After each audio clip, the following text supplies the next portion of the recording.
말씀을 많이 하셨습니다.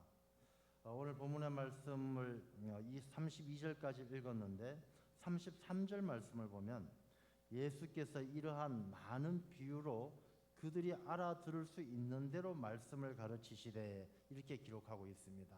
예수님께서는 비유가 아니면 말씀을 하지 않으셨는데 왜 비유로 말씀하시느냐?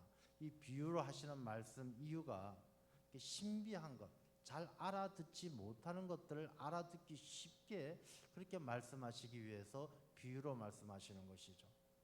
우리가 사람들을 이렇게 보더라도 사람을 보든지 사물을 보든지 정면에서 딱 보는 것하고 옆에서 보는 것하고 뒤에서 보는 것은 다 달라요. 그래서 하나님 나라에 대해서도 예수님께서 하나님의 나라는 이렇다 딱 한마디 하시면 사람들이 다 알아들을 수 있느냐? 알아듣지는 못하는 거예요. 우리가 하나님의 말씀을 예수님께서 선포하시는 하나님 나라에 대한 말씀을 딱 들으면 그건 뭐 알 것 같은데 나머지는 옆에서 보는 모습, 뒤에서 보는 모습은 알지 못하는 거예요. 그러나 비유로 말씀하시면은 사람들이 자기가 경험도 해보고 체험도 해봤기 때문에 그 문제는 이런 문제도 있고 저런 문제도 있고 시간이 지나면 이렇게 변하기도 하고 전체적으로 이해하기 쉽기 때문에 예수님께서는 비유로 말씀을 하신 것이죠. 또 특별히 예수님께서는 이 비유의 말씀을 하시는데 농사에 관계되어진 비유의 말씀을 참 많이 하십니다. 씨 뿌리는 비유도 있고 좋은 밭에 뿌리는 씨앗 비유도 있고 포도나무에 붙어 있어야 된다 포도나무 비유도 있고 포도원에 무화과 나무를 심었더니 열매를 못 맺었다 포도원 비유도 있고 이 농사 짓는 일에 대해서 굉장히 많은 비유의 말씀을 하십니다. 그리고 어린 양, 목자 없는 양, 이 양들에 관한 말씀도 많이 하시고 이제 그건 유대인들이 이 목축과 농업을 주로 했기 때문에 그들이 잘 이해할 수 있도록 그런 비유의 말씀을 하신 것이죠. 이런 농사와 이 목축에 관한 말씀을 하실 때 양에 관한 말씀을 하시고 푸른 초원에 관한 말씀을 하실 때 푸른 초원이 얼마나 귀하고 쉴만한 시내 물가 쉴만한 초원 얼마나 귀한지를 사람들이 잘 이해할 수 있기 때문에 그런 비유의 말씀들이 많이 있는 것입니다. 복음서에는 우리가 복음서는 4개가 있어요. 마태, 마가, 누가, 요한복음이 있는데 마태, 마가, 누가를 공간복음이라 하고 요한복음이 있어요. 이 공간복음은 보는 관점이 예수님의 일대기, 예수님의 사역을 중심으로 기록하고 있기 때문에 공간복음이라고 하는데 그 중에 마태복음은 굉장히 비유의 말씀이 많아요. 이 마태복음은 유대인들을 대상으로 쓰여졌고 율법 중심적으로 그래서 비유의 말씀이 많이 나오고 누가는 좀 헬라적으로 이방인들 대상으로 해서 쓰여졌기 때문에 좀 헬라적 표현들이 많고 요한복음은 설교 형식으로 많이 말씀을 기록하고 있어요. 근데 마가복음은 주로 예수님의 이적, 예수님의 권능 이런 걸 중심으로 기록하고 있는데 거기에 나오는 비유가 몇 가지 되지 않는데 오늘 말씀이 마가복음에 나오는 몇 가지 안 되는 비유 중에 이 씨 뿌리는 비유의 말씀입니다.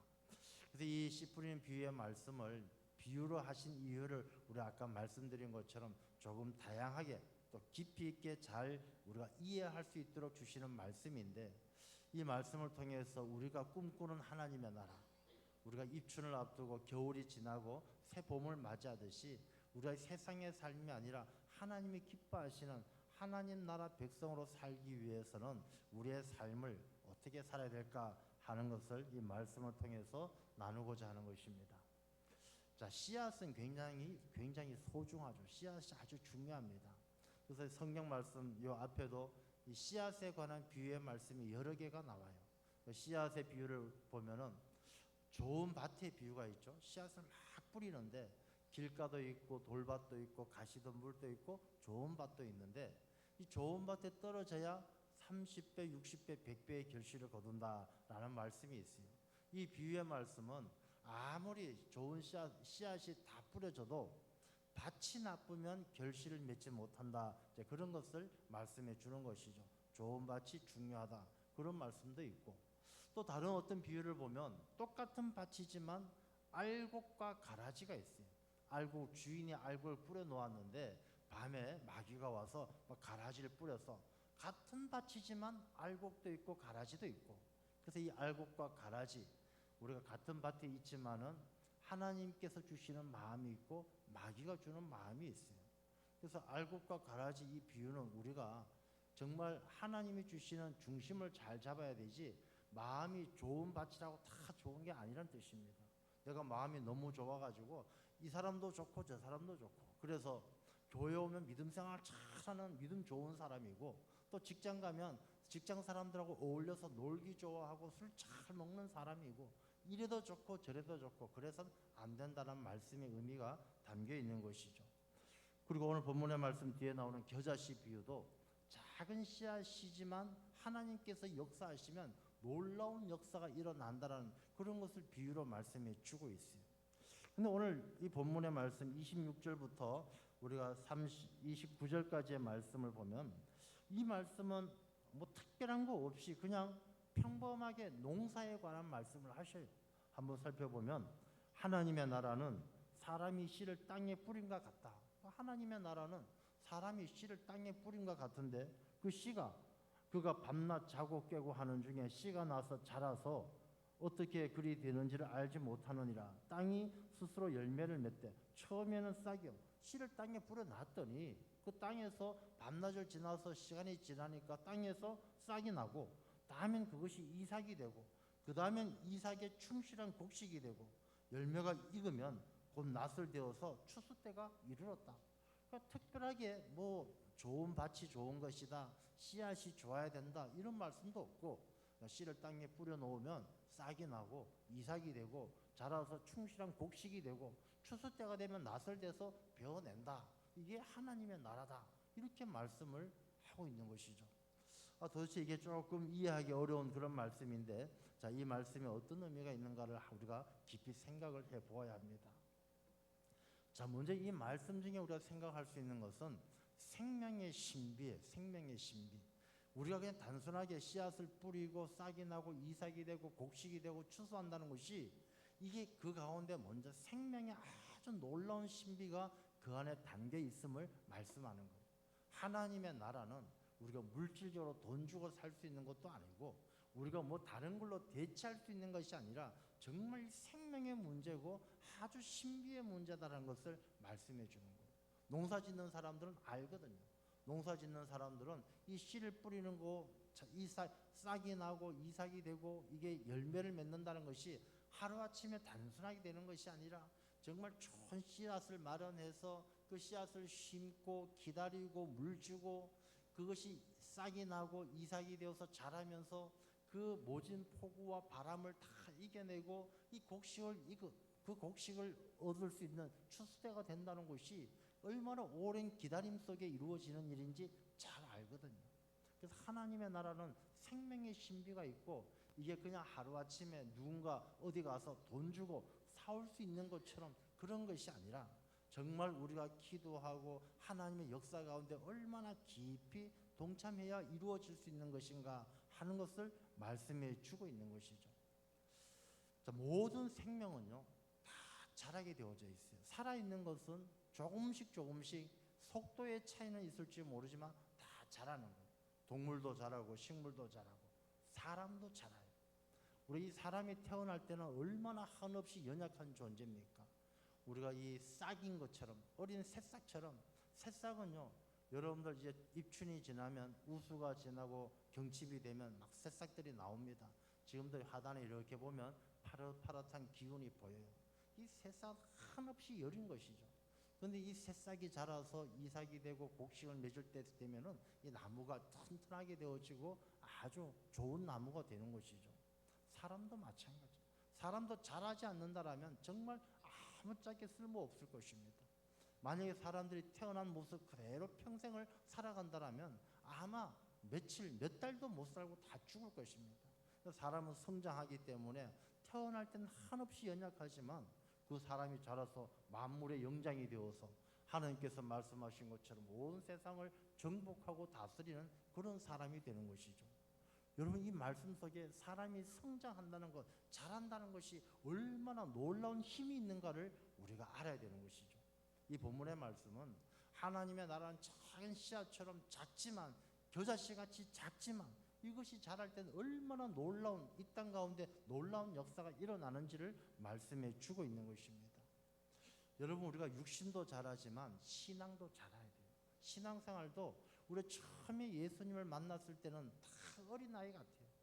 여러분 기억하실지 모르겠습니다만 여러분들이 아마 예수님을 참 인격적으로 만나서 야 예수님이 이런 분이시구나, 예수님이 정말 살아계시는구나 처음에 만났을 때 어린아이처럼 팔짝팔짝 뛰었을 것입니다.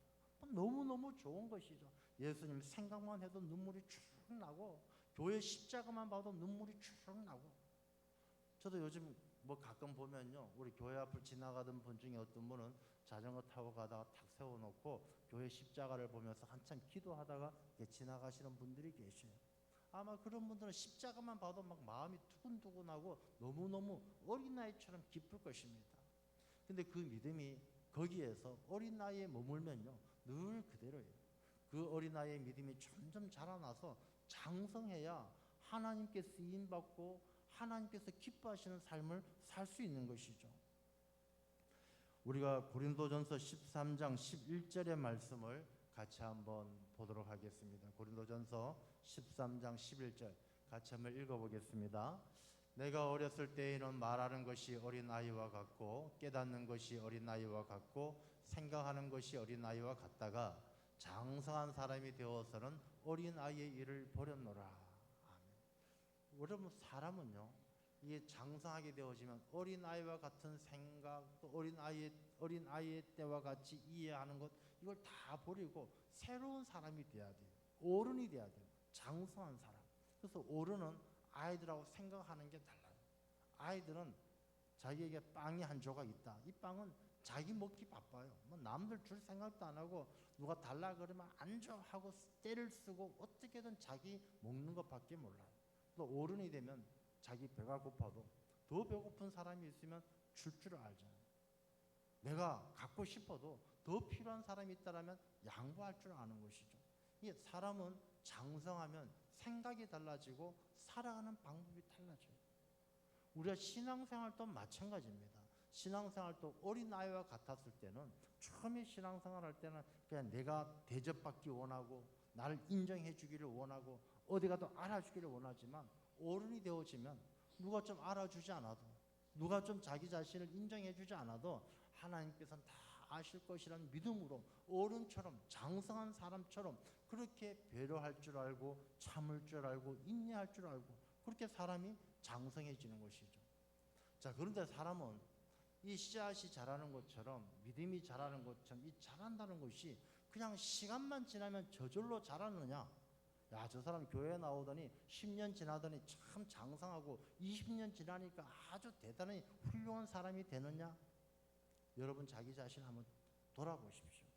내가 20년, 30년 되어졌는데 내가 처음 예수님 믿을 때보다 지금이 얼마나 장성한 어른이 되어져 있는지 한번 내 영적 현주소를 한번 돌아보십시오.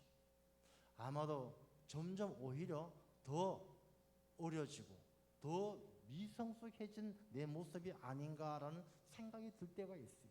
저 자신도 그래요. 제가 처음에 예수님 만나고 뜨거운 사명감을 가지고 그럴 때에 비하면 야 정말 내가 오히려 더 내 믿음이 줄어들고 내 열정이 줄어들고 내 사명감이 줄어들고 오히려 시간이 지나면 점점 더 약해지는 것이 아닌가 그런 생각에 문득 들어올 때가 있는 것이죠. 여러분 우리가 시간이 지난다라고 해서 저절로 성장하고 저절로 어른이 되는 것이 아니에요. 그럼 어떻게 어른이 되어지느냐? 어떻게 성숙해지느냐? 베드로후서 3장 18절의 말씀입니다. 같이 한번 읽어보겠습니다. 오직 우리 주 곧 구주 예수 그리스도의 은혜와 그를 아는 지식에서 자라가라. 영광이 이제와 영원한 날까지 그에게 있을지어다. 아멘. 예수 그리스도의 은혜와 그를 아는 지식에서 자라가라. 여러분 신앙생활 우리의 영적인 성장은요 예수 그리스도의 은혜와 그를 아는 지식에서 떠나서는 제대로 자랄 수가 없는 거예요. 여러분 예수 그리스도의 은혜와 그를 아는 지식 안에서 자라가는 것과 그 은혜 밖에서 자라는 것과는 천지 차이. 자, 예수 그리스도의 은혜를 아는 사람은요 모든 것이 주님의 은혜예요. 여러분 주님의 은혜를 알고 주님의 은혜 안에서 자라게 되어지면 그 은혜가 날마다 점점 더 커져요. 야, 은혜 아닌 것이 없어요. 이 은혜 아닌 것이 없고 이 은혜가 크다 보니까 삶의 감사가 아닌 것이 없어요. 근데 은혜 밖에 있는 사람은 어떠냐? 주님의 은혜를 잊어버리니까 모든 것이 불평과 원망이에요. 짜증나는 거예요. 뭐든지. 야, 이 사람들이 말이 자기 생각은 안 하고 저 사람은 왜 저런지 몰라. 저 인간은 왜 저러는지 몰라. 하나님의 예수 그리스도의 은혜를 잊어버린 사람은 모든 게 부정적으로 보이고 모든 게 불평이에요. 자, 그런 사람은 성장하는 것이 아니라 점점 그 신앙과 그 영혼이 도태되어지는 거예요. 여러분들 이 과수원에 가보면 뭐 지금은 이제 안 합니다만 제가 우리 집사람이 가수원집 딸이잖아요. 통구박 가수원집 딸이라서 옛날에 이제 가수원에 가서 가지치기를 해본 적이 있어요. 근데 가지치기를 해보면 이 가지치기를 이렇게 딱 정해진 게 있어요. 이 가지는 어떤 가지를 치느냐? 햇볕을 가리는 가지는 잘라내야 돼요. 이 햇볕을 가려가지고 다른 가지들이 열매를 맺을 만한 가지를 방해하는 가지들은 다 잘라내는 거예요. 그래서 이 하나님 예수 그리스도의 은혜를 잊어버리고 자기가 잘났다고 삐대는 것들은 다 잘라지는 거예요. 하나님께서 자르시는 거예요. 그리고 이 또 가지는 어떤 가지를 자르느냐면 다른 가지가 이렇게 잘 자랄 수 있는 것을 방해하는 가지들이 있어요. 이 가지들 잘라내는 거예요. 그리고 가지들 가운데 눈이 있어가지고 열매가 맺힐 가지가 있고 이 열매가 맺지 못할 전혀 뭐 열매 맺을 기미가 없는 가지가 있어요. 그런 가지는 다 잘라내는 거예요. 그럼 하나님 보시기에도 예수 그리스도의 은혜와 그를 아는 지식에서 자라가는 가지는 하나님께서 잘 자라게 도와주셔요. 그러나 이게 싹수가 없어요. 그냥 은혜를 몰라서 맨날 불평만 하고 원망해서 격가지로 나가가지고 하나님께서 비추어 주시는 그 말씀의 햇빛을 가려서 늘 다른 사람의 신앙생활을 방해하고 다른 사람들이 신앙이 자라는 것을 방해하고 이런 가지들은 하나님께서 다 가지치기를 하시는 거예요. 그래서 우리가 이 말씀처럼 자란다는 것은 그냥 자라는 것이 아니라 예수 그리스도의 은혜와 그를 아는 지식 안에서 자라가야 되는 것입니다. 그를 아는 지식은요, 예수 그리스도를 아는 지식 안에서 자라는 사람은 점점 예수님을 닮아가요. 여러분 우리가 스승과 제자가 있지 않습니까? 제자는 스승의 지식을 받으면서 그 사람의 지식만 받는 것이 아니라 그 사람의 인격과 그 사람의 삶을 본받아서 점점 닮아가는 거예요. 진짜 제자는 스승을 닮아가는 거예요. 우리가 예수 그리스도의 은혜와 그를 아는 지식에서 자라갈 때 우리 한 사람 한 사람이 하나님께서 귀하게 쓰실 수 있는 그리스도인 하나님의 사람, 하나님의 백성으로 자라게 될 줄로 믿습니다. 그래서 우리가 자란다는 것, 우리가 영적으로 자란다는 것은 그냥 시간이 교회 와서 20년, 30년만 보내면 되는 것이 아니라 날마다 예수 그리스도의 은혜를 기억하고 그 은혜 안에서 그리고 예수 그리스도를 아는 지식, 주님을 생각하고 주님의 말씀을 가르침을 본받을 때에 우리가 주님을 닮아서 자라게 될 줄로 믿습니다. 그래서 우리가 이제 2000을 앞두고 있는데 그러면 우리가 25년 어떻게 살아야 하나님의 나라가 내 삶 가운데 임하고 하나님의 백성으로 살 수 있느냐? 먼저 씨앗을 1절 말씀에 26절 말씀에 보면은 하나님의 나라는 사람이 씨를 땅에 뿌린 것 같다 그랬어요. 사람이 씨를 땅에 뿌린 것 같다. 자, 그러면 하나님의 나라는 사람이 씨를 땅에 뿌리는데 여기에서 몇 가지 주목한 말씀이 있어요. 첫 번째는 씨앗, 씨에 대한 말씀이에요. 하나님의 나라는 그냥 이루어지는 것이 아니라 분명하게 씨앗이 있어야 된다는 것입니다. 씨를 땅에 뿌려야 된다는 것이죠. 좋은 밭만 있어서 되느냐? 안 된다는 것입니다. 저 푸른 초원이 있어서 거기에 하나님의 나라가 이루어지느냐? 아니라는 것입니다. 이 아무리 좋은 밭이든 푸른 초원이든 씨를 뿌리지 않고는 일어나지 않는 역사라는 것입니다. 자, 그러면 씨가 무엇일까? 씨는 복음이에요. 말씀이에요. 말씀이 육신이 되어 오신 분이 예수 그리스도예요. 우리가 하나님의 나라가 이루어지기 위해서는 예수 그리스도가 없이는 하나님의 나라가 이루어질 수가 없다는 것입니다. 저 사람은요, 아주 법이 없어도 살 만큼 착해요. 그 마음이 좋은 밭이 너무너무 좋아서 누가 뭐 도와달라 그러면 다 도와주고 누가 아프다 그러면 쫓아가서 다 보살펴주고, 그 사람은 하나님 나라 백성이 될 수 있을까?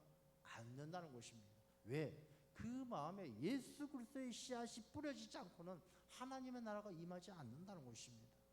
여러분, 우리가 신앙생활을 한다는 것은요, 착하게 살기 위해서 신앙생활을 하는 게 아니에요. 어떤 분들은 그런 말씀하셔요. 야, 교회 가나 절에 가나 다 착하게 살자고 그러는 건데, 착하게 살면 천당도 가고 극락도 가고 다 가겠지 뭐. 그건 예수 그리스도를 아는 지식에서 자라난 것이 아니에요. 예수 그리스도의 은혜를 아는 데서 자라난 것이 아니에요. 아주 미숙하고 태어난 신생아 같이 어린아이의 생각을 가지고 있는 거예요. 그 어린아이의 생각은 이 세상의 험한 세상을 이기지 못하는 거예요. 마귀의 유혹에 빠져 넘어가게 되는 거예요. 그래서 우리가 하나님의 나라는 첫 번째가 예수 그리스도 씨앗이 내 삶 속에 있어야 된다는 것입니다. 우리가 뭐 그런 말들 하잖아요. 뭐 오아시스 없는 사막이고 안고 없는 찐빵이고, 신앙생활에 내 안에 씨앗이 없다면, 예수 그리스도가 없고 말씀이 내 삶의 중심이 없다라면 안고 없는 찐빵이에요. 우리가 이 씨앗이란 것은 예수 그리스도를 내 마음에 품고 주님, 그를 아는 지식, 주님을 닮아가는 삶을 살아가는 게 씨앗을 품고 살아가는 하나님의 나라가 임할 수 있는 싹수가 있는 사람이에요.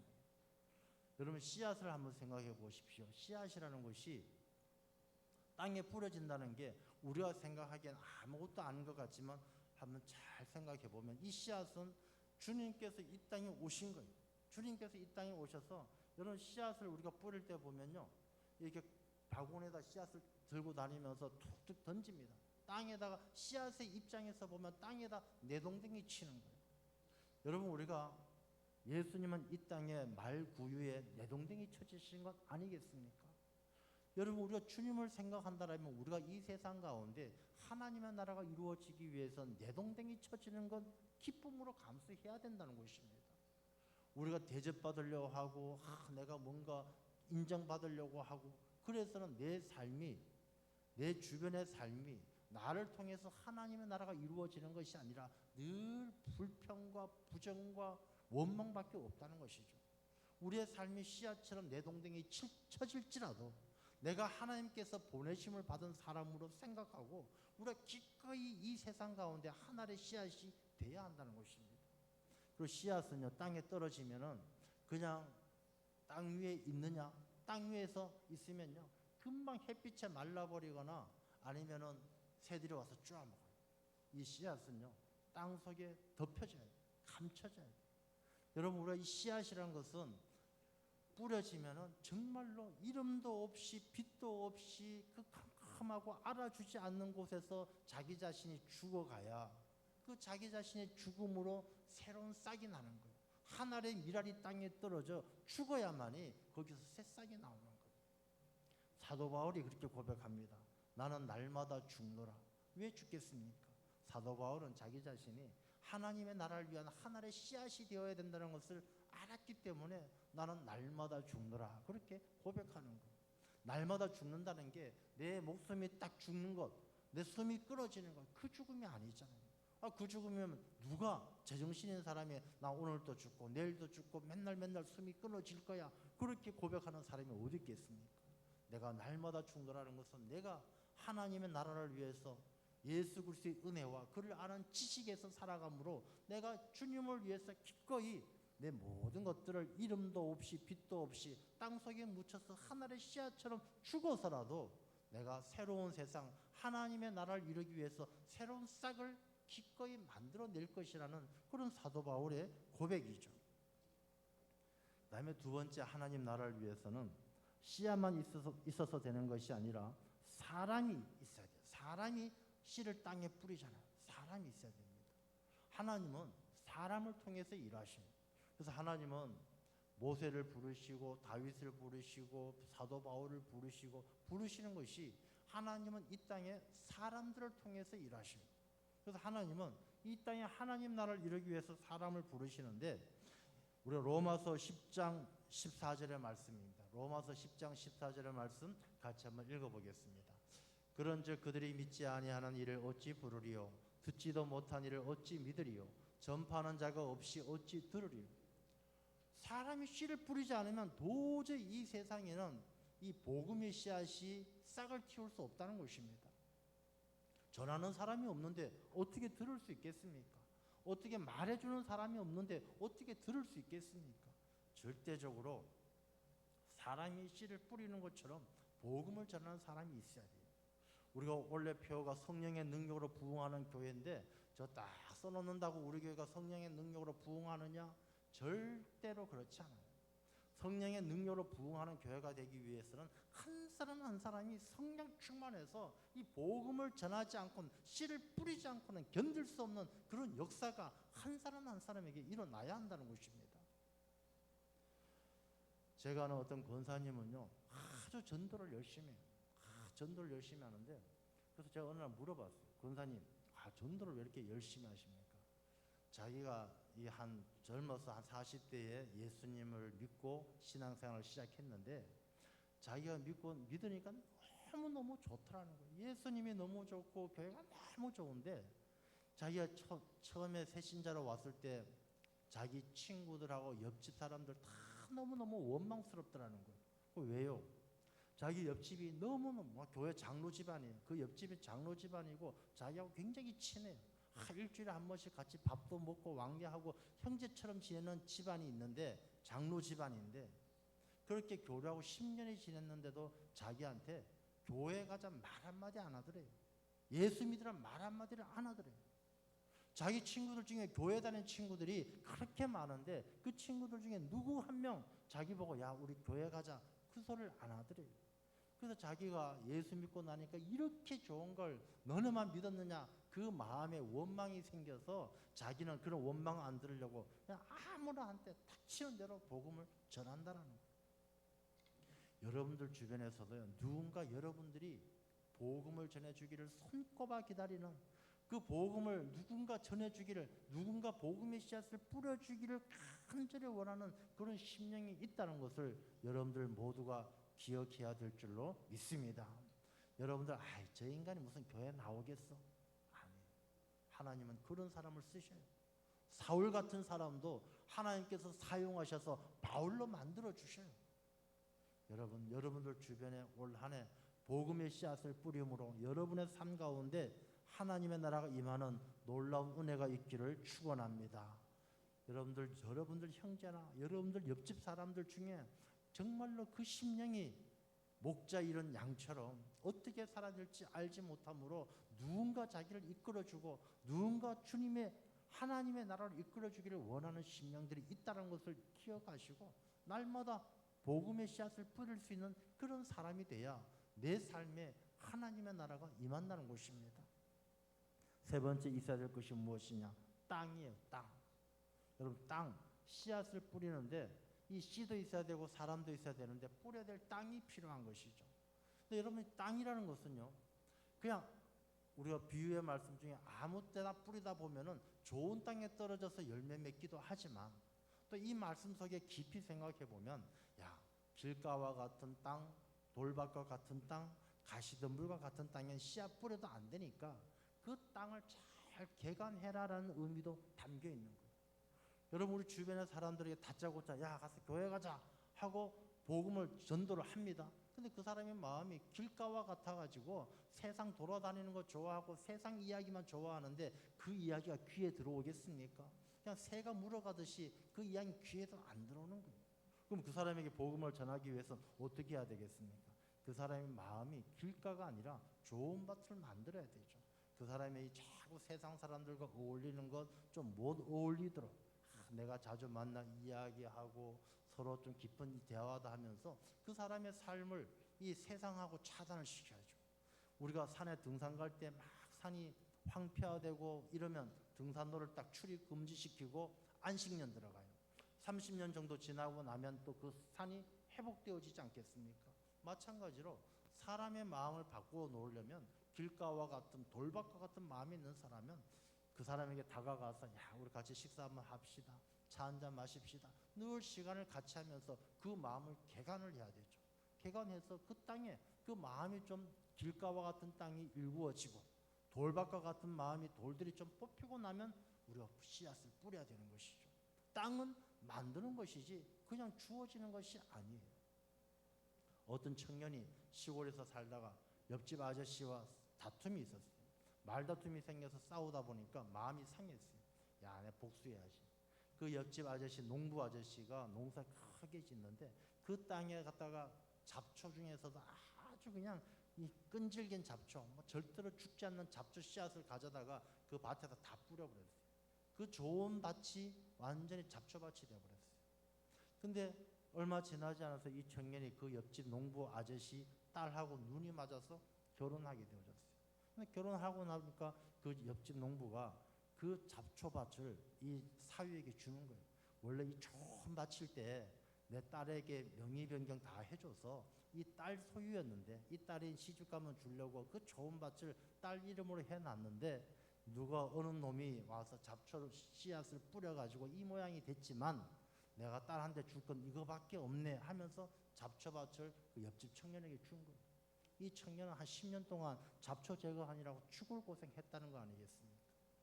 여러분, 우리가 주변 사람들에게 복음을 전할 때 이 잡초 씨앗을 뿌려놓으면 내 맘 고생이에요. 이게 무슨 말씀이냐면 옆집 사람에게 내가 본이 돼야 되지, 옆집 사람 보기에 저 인간 저래갖고 무슨 교회 다닌다고 마음에 잡초 씨앗을 뿌리는 거예요. 야, 저 인간 얼마나 인색한지 옆집에서 10년 살아도 야, 떡 하나 나눠 먹는 적 없더라.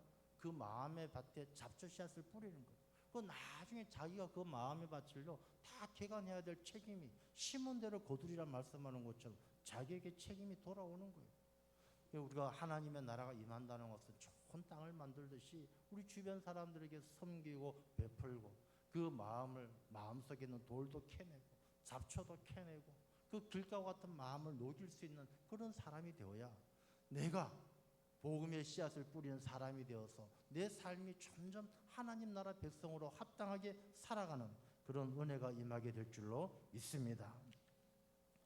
우리가 이 때가 되어지면 이 씨앗이 자라서 싹이 되고 이삭이 돼요. 싹은 한없이 열이지만 이 열일 때는 우리가 모내기 할 때도요. 모내기도 처음엔 이 모짜리에서 모를 키우잖아요. 이게 처음에 새싹일 때는 보호가 필요해요. 근데 조금 지나 이삭이 되면 땅에다 심어요. 여러분, 이삭이 뭐냐면요, 정체성을 갖는 거예요. 아, 이제는 이게 야 벼다, 이건 뭐다, 이건 보리다, 이게 딱 표시가 나는 게 이삭일 때예요. 근데 이삭은 세상 땅에다 심는 거예요. 그게 무슨 말씀이냐면 이게 건강하게 자라기 위해서는 언제까지나 보호받는 삶을 살아서는 잘 자랄 수가 없고 좋은 열매를 맺을 수가 없는 거예요. 그래서 이 이삭이 되면 정체성을 갖는 거예요. 내가 예수 그리스도의 은혜와 그리스도를 아는 지식에서 자라는 그리스도인이라는 정체성을 가지고 세상 가운데 나가야 돼요.